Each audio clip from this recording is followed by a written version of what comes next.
Hi everyone, welcome back to my channel. Here we talk about personal finance, investment, personal development, and minimalism. Let's get started.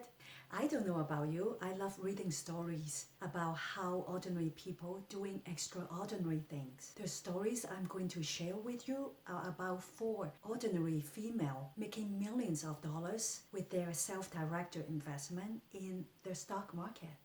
We often hear about men bragging about making a fortune in the stock market, but we seldom hear about women bragging about theirs. Therefore, I'm going to run a series of stories focusing on these 4 secret women millionaires making a fortune in the stock market in the hope of changing your attitude towards managing your own finance. Before we go further, please like and subscribe. And the first story we are going to talk about is how Miss Grace Groner turned her $180 stock purchase to $7 million.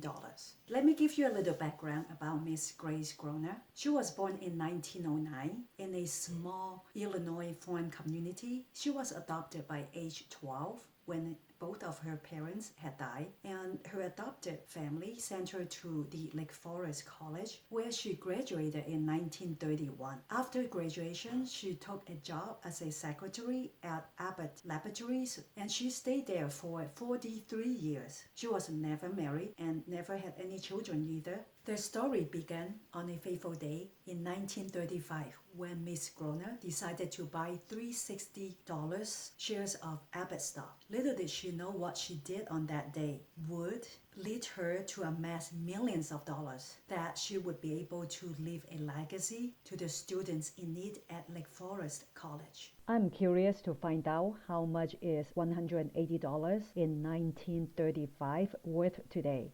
Click here. Okay, according to the dollar times, $180 in 1935 is worth about $3,374 with an annual inflation of 3.55%. Wow, even for nowadays, $3,374 is not a small amount. She was very courageous to purchase the stock at such a high price. I would like to find out the timeline for the Great Depression.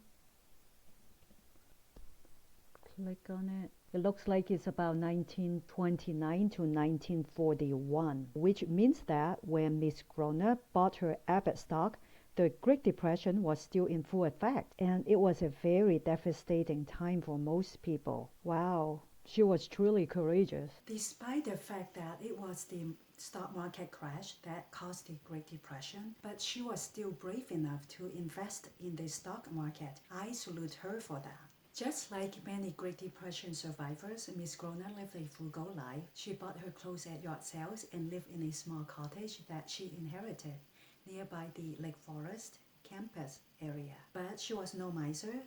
Not only did she travel extensively, she also volunteered at her local church and donated to charities. When she died at the age of 100 years old in 2010, she was able to leave $7 million to a foundation that she has established to benefit the students in need at Lake Forest College. Let's break it down and figure out how Miss Groner was able to turn her $180 investment in 1935 to $7 million in 2010. The first reason to her success is she understood what she bought. At the time, she was working for Abbott Laboratories, so she understood the value that her company was providing to the customer. Not only for the time being, she also believed in the quality and the values that her company would be able to continue to provide to the future generation. The second reason to her success is she picked the right tool to build her wealth. Let me show you what I mean. What I mean about Miss Groner picked the right investment for building her wealth is if she were to put her $180 in the savings account, she wouldn't have got $7 million at all, okay? Let's go to the compound interest calculator. This is a government site. Okay, let's fill in the initial investment, which was $180. Monthly contribution, none. Length of time we know is 75 years. and interest rate. I did a search during that time, long period of the Great Depression and afterward, all the way till 1956, the interest rate is still 2.2%. And let's say compound annually, and let's calculate how much she would have got if she were just to put it in her savings account. Oh, wow, lovely. See, she would have got only $920 only when compared to her Abbott stock of an annualized return of 15.2%. Wow, I mean, $920 versus $7 million, the number really blows me away. The third reason for her success is the power of long-term investment in the stock market, meaning the more time she has in the stock market, the power of compounding, stock share price appreciation, and reinvestment all work together in her favor.